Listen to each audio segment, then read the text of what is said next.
right. Hi there, everybody. I hope everybody is doing well, staying safe and staying sane, keeping busy, and keeping up with all of our work. All right. Today was our last off day, so tomorrow our students will be getting back to work, back on schedule. Um, I had a meeting today, and we were given a few things to update you on and suggestions how we can keep everybody current and informed. So this is what this presentation is going to be. It's just some information about what everybody's expectations are. Okay, so classroom updates for spring 2020. What I will cover today, I will cover teacher expectations, student expectations, parent expectations, and then some contact information. Okay, jumping right in, we're going to talk with teacher expectations. So what is expected of me? What will I be doing? And this is all of the information in this presentation isn't really cut and dry. It's as informative as possible, but obviously there's some flexibility in a lot of these things. All right. So the first thing for expectations for myself is my office hours. So I'm going to stick true to 8 a.m. to 4 p.m. However, obviously there's some flexibility in that time because I know that some of you are still working. So to honor that, I will keep communication open beyond those times if need be. So don't be afraid to stick to or to be confined to those times. If you are still working, or even if you're not working, but you need to contact me outside of those hours, please do. Do not hold back. Don't say I'm gonna wait until tomorrow. Just contact me. If I don't respond, then I will respond to it at my earliest convenience. But at least contacting me, putting it out there. Will notify me and let me know that there is a need that I need to meet. Okay.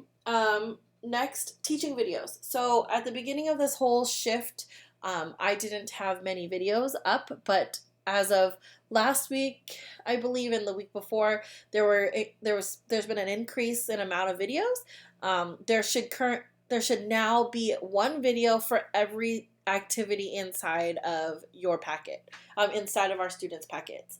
Um, at the beginning of the week, there are more teaching videos where I'm teaching the content for the week or teaching the lesson, teaching certain lessons that have activity videos attached to it. Towards the end, the teaching videos or the lesson videos kind of shorten, and then it's no longer really a full lesson. It's kind of just us teaching how to do the activity. This is because it's not new material. So say, for example, Mondays, Wednesdays, and Fridays, the activities are the same. So they have a journal entry, and then they have a spelling activity, vocabulary, reading, and then a grammar activity. So because we've already taught the lesson on spelling and all of those activities on Monday, we're not going to teach a whole new activity lesson on Wednesday if it's the same concept. If it's the same concept, then we're just going to teach the students how to do the activity sheet. If they need to refer back to the old videos so that they can be refreshed, then that's fine. That's why we have the videos. But we're not going to teach the lessons every single day, every time. If, say, we post a video with content that still is not clear, or we have not met the objective for the day, that's fine. Just let us know and we can record something or work with your student one-on-one. Okay? So next, grades. Grades will be updated frequently through Elluminate. So we're going to continue as we have been doing all year long. We will continue to update our grades as frequently as possible. As they come in, I've been trying to keep up to date with them. But it's hard when we don't, when a lot of us aren't doing the assessments and those things at the same time as we would have in the classroom. So I try to keep them up to date. As for contacting you individually, I will not be doing it unless your student is falling behind. If I start to see that your student is not doing the work as often as they have been, then I will contact you. Or if their grade is in jeopardy or whatever it may be, I will contact you. If your student is fine, if they are academically achieving, I'm not going to contact you individually. Okay, and I will do that. If I do need to contact you, I will do it through Class Dojo, um, or through email or text. Okay. And lastly, for new material. So as of now, we are still preparing to reopen our doors on May 5th, or on or around May 5th that week. However, we don't know what the climate's going to be or what the extension for COVID is going to be. So we're not going to say we're not going to set it in stone that we for sure are going to close their doors, but we're going to prepare as if that might happen. So um, for our second grade, new material will be ready Friday, May 1st for pickup. Okay. We are not exactly sure what those are going to look like as of yet. However, I believe it's just going to be packets. But you will get updated. And we will post both on Class Dojo and Classroom, Google Classroom, whatever the materials may be. All right. Remember that throughout this whole video, you can pause and revisit, or pause and take notes, and then let me know. Contact me at the very end with any questions or concerns that you might have about any of this. Moving right along for student expectations. Okay, this is going to be a little bit, it's going to be kind of a lot because I'm going to tell you, number one, what all of the things that they're supposed to be doing. But then I'm going to give you a daily agenda example and talk you through all of that. And then I will also show you what our Google Classroom is supposed to look like and how to find things. So bear with me, all right? So for materials, they're supposed to have 6 ELA packets. A couple of you have already submitted or turned in physical copies, or you've taken pictures and sent it to me. That's fine. I know who those individuals are. The majority of you should all have those 6 ELA packets still in your possession. Okay, and we'll talk a little bit later about how to submit those things during the parent expectation side. Okay, next you should have, or your students should have, 1 orange hardcover ELA book, and then they should have 2 math journals, volumes 2 and 3, and then 3 math printout packets. Okay, there's 1 packet that had manipulatives or cut out manipulatives, and then they had 2 printout practice tests. Okay, and that should be it. For the coming up weeks, I'm not sure what materials will be handed out, but again, we will give you some notice in advance about what is going to be added, and we'll talk in a couple of slides how we're going to submit some of this material. Okay, so for students, they're supposed to be watching the daily overview video on the Google Classroom each morning. Okay, then they're supposed to watch the lesson video for each activity in the packet. Next, they're supposed to be completing every assignment each day. Now, I know that it's a lot. Myself and Ms. Diaz decided to give the students this much work because we don't want them to fall behind. Each family in each case is different, considering, like, I know that a lot of you have work and things like that, but we don't want the students to fall behind because they're going to go right to 3rd grade, and we don't want them to not be able to stand up to the rest of their class. So completing each assignment every day is a way for them to stay ahead of the curve. Okay. Next, I want them to be taking the assessments as they are given. So typically, they launch the day that it is assigned. So for example, if they have a math test that they're supposed to be that's due on Friday, or it's on the schedule for Friday, I typically launch it Friday morning, and then the due date isn't until that next Wednesday or that next Friday. Up until now, I have been extending all of the due dates, and there's been no consequence. And which is fine. I know that everybody is getting adjusted. We all are. I am. You are. But moving forward, there's going to be more of an expectation for accountability. So if your student misses the test, they're still going to be able to go back into the test. But if it becomes an issue of getting turned in too late, then there might have to be some points taken away. But we will cross that bridge as it comes. Okay. Next, we're going to continue Monday Zoom sessions. So same thing as the last time or the first time. On Mondays at 10 a.m. and 6:30 p.m. we'll have Zoom sessions. We'll do it just like we did the last time. I will post the link, the meeting ID, and the password if there is one the day before and the morning of. Typically, I allot for about an hour, or I schedule an hour, but it's probably only going to take about 30 minutes. If a better time works for you, then let me know, please, because I would love it for everybody to join. And then last, ask for help. So a lot of the students haven't been contacting me for help. And I assume because everybody is home with their students, so you guys are assisting your students, which is great. But remember that I am here for you guys, and that I'm still your teacher, still your student's teacher, and I'm here to help you no matter what, or help them. So if they need help with any of the material, or if they just need to talk, please let me know so we can figure something out. All right, so the next slide, I'm going to show you an example of the cover sheet from the packets, which should be familiar to all of you. Okay, so this is what it looks like. If there is no school, it says no school, but this is for next week, or for the week of April 20th through the 24th. So for this purpose, I'm only going to focus on this right here, this box right here, Monday, okay, and all of the activities. So I know, take a deep breath. This is kind of overwhelming, but I over-explained everything so that you guys understand how each and every activity should be completed. Okay, so if this is our day for Monday, this is what I suggest you do.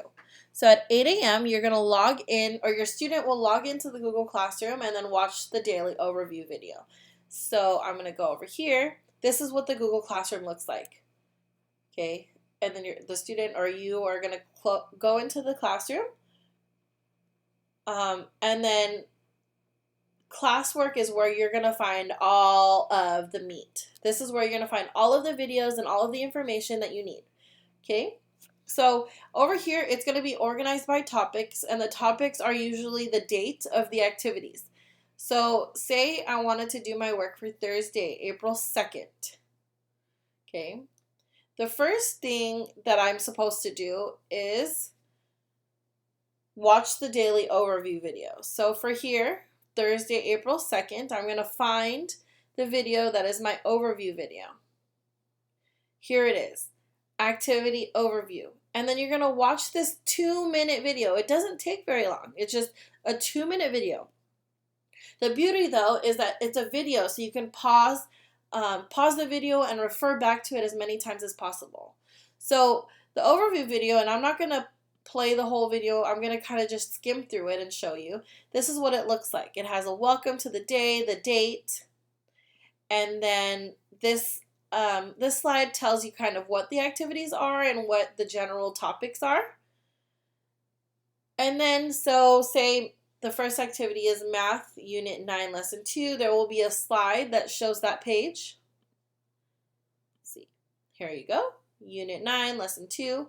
Then it goes into the journal entry, what the page looks like in the packet. Then you have your writing, what it looks like in the packet, what your phonics sheet looks like, what your fluency looks like, and then a little words of encouragement. Okay, so that's your overview video. It doesn't go into detail about what the activity is or how to do the activity. It just shows you what you're responsible, or what the student is responsible for that day. Okay, so once they have that, they know generally what they're going to need and what materials they'll need. But at least this gives them kind of an overview of like what is expected. Okay, then again, it was a 2-minute video, so it shouldn't even take you until 8:15. However, if you need the wiggle room, that's fine. Okay, so then at 8:15, generally, the student will open up Swan Math Book to the assigned page for the day. Then watch the video for that math lesson on Google Classroom, and then take a picture of the work and submit it. Okay, so the student takes out their book to that page, then they're going to go into Google Classroom, and here is the math lesson. So there was the overview lesson video, and then here's the 14-minute video of myself or Miss Diaz teaching how to complete the activity. Okay, some of them are longer, some of them are shorter, depending on the activity. Okay, so I would student will click on it. You can watch the video right here. And then at the end, after you watch the video, you're going to complete the lesson. Then it says to take a picture of your work. So you would take a picture, and then you're going to add or create your activity. You could either add it as a file or a link, however you think is convenient for yourself. And there's another option, and we'll discuss that later on. But generally, this is about how it goes. You're going to go in, the student will go into the lesson, watch the video, do the lesson, take a picture of it, and submit it. Okay, and then the student is going to mark as done when they are finished. Okay, this is a great place to add comments, like ask me questions for the lesson, whatever it may be. Okay, and then once they mark it as done, hit mark as done, and that's it. And then it'll be submitted to me, and I will grade it. All right. Then at 9 o'clock, so math lessons in our classroom typically take about 50 minutes to an hour depending on the lesson, but that's accounting for multiple students in the classroom. But because your student is working by themselves, it's probably going to take generally a lot less time depending on the material, right? So at about 9 o'clock, I suggest for your students to log into Raz-Kids, and read for 25 minutes. Okay, remember our times have been increasing, and by the end of or after our parent conference week, this number is going to actually increase to reading for 30 minutes. Okay, then at 9:30, I suggest you take a break, or your students take a break. I know that it's kind of early in the day, but that's generally even after we take recess in the classroom. So 9:30 is about a good time to take a break. Then at 10 a.m. on that Monday, remember that we have a Zoom session. So I have Zoom session here at 10 a.m. Then remember I said we typically will go until 10:30, but that's flexible. So at 10:30, your student will take out their packet, and they'll open it to that day's journal. Then they're going to watch the video on how to complete the journal. Then they'll complete the journal, take a picture of it, and submit it. And then it's going to be the same thing for the next activity. So we did journal. They're going to do the same steps for spelling. So they're going to go open their packet to the spelling activity, watch the video, complete the activity, take a picture of it, and submit it. Okay. Then the same thing for vocabulary. Then I planned a break, like a lunch break, right there. Then 12:30, we're going to go right into doing the reading activity. Then at 1, I scheduled some Prodigy or ST Math time. Then 1:30, they'll finish off their grammar activity, do the same steps as before. So they'll watch the video, do the activity, take a picture of it, and submit it. And then that brings us to the end of the school day. Okay, so I know it's a lot, but again, this is about what we would be doing inside of our classroom for that day. Okay. So that's just an example. Again, you don't need to go, it does not need to go this way. It could look however you want it to look. Many of our students breeze right through a lot of these activities. So, they might be getting done with a lot of these activities ahead of time. Next week, actually, this is maybe not a good example, but next week, Monday the 20th, will be the first day of our parent-teacher conferences. So while they do have all of these activities, I will only be holding them accountable for one ELA activity and their math activity.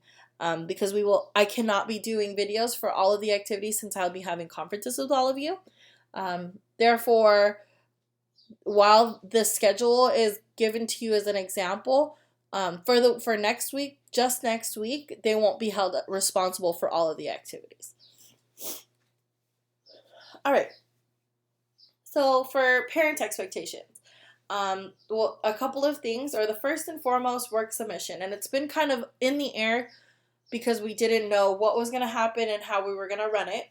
So we have finally come to the agreement that there's two ways that you can submit work, or students can submit work. Like I showed you in the Google Classroom, they can upload a picture into the assignment so that I can grade it right there. And that is the most convenient for me. However, I know that it does take a lot of space on your phones, and it is kind of tedious to have to do all of them. So the other option is to just simply drop off the packets at school. And then I will hand grade everything and update grades as I'm collecting them. Okay? One parent, thank you very much. You know who you are.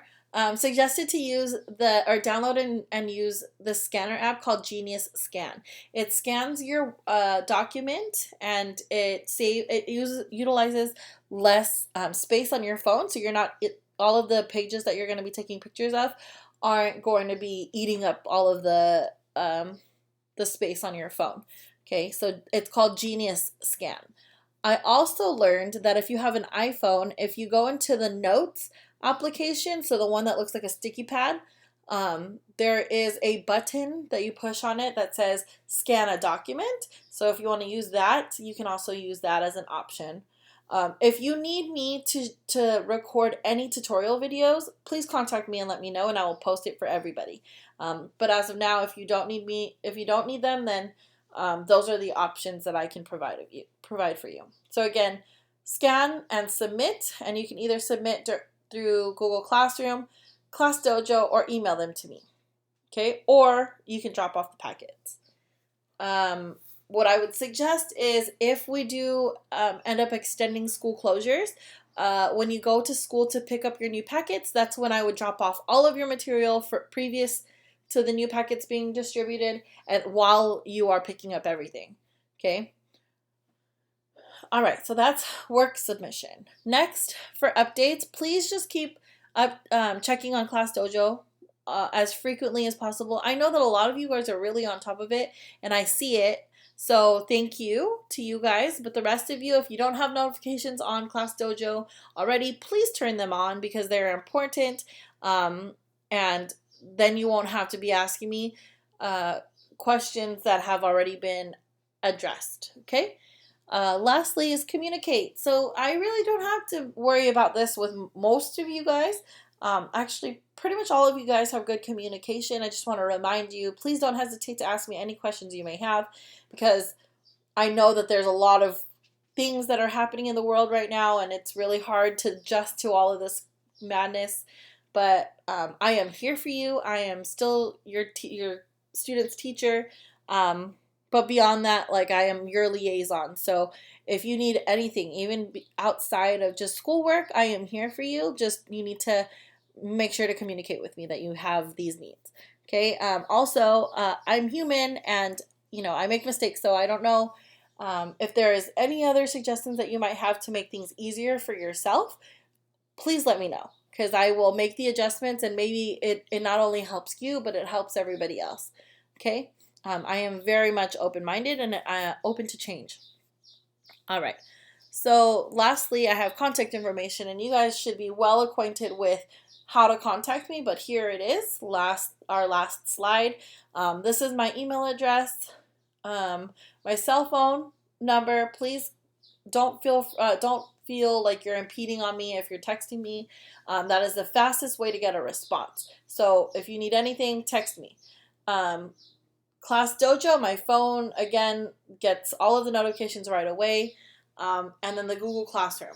So I know Google Classroom is more for the students, for them to use. But if you ever need anything, again, that's a good place to contact me.